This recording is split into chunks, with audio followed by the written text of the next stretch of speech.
Hello বন্ধুরা, শুভ সন্ধ্যা। তো তোমরা সবাই কেমন আছো? আশা করি ভালো আছো। আমিও ভালো আছি।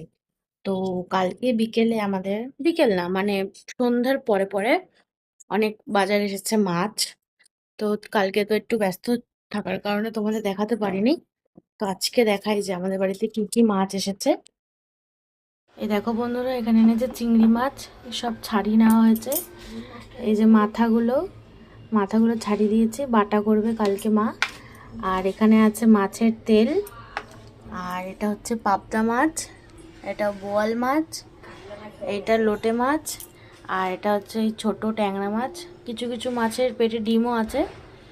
আর আজকে কাতলা মাছটা আমরা রান্না করে খেয়ে ফেলেছি। কালকে যেহেতু বললাম তোমাদের আনা হয়েছিল, কালকে তো আনা হয়েছিল বলে আজকেই আমরা খেয়ে নিয়েছি কাতলা মাছটা। ওটা দেখানো হয়নি, শরীরটা সেরকম ভালো ছিল না, তাই আজকে বড়ই মাছগুলো ধুয়ে দিয়েছে।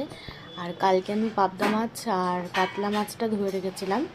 আজকে কাতলা মাছটা রান্না হয়ে গেছে, এবার রাতের বেলা পাবদা মাছ রান্না হবে। তোমরা যদি দেখতে চাও পাবদা মাছের রেসিপি, তাহলে কমেন্টে অবশ্যই জানাবে, আমি তোমাদেরকে রেসিপি দিয়ে দেবো। তো আজকের মতো টাটা।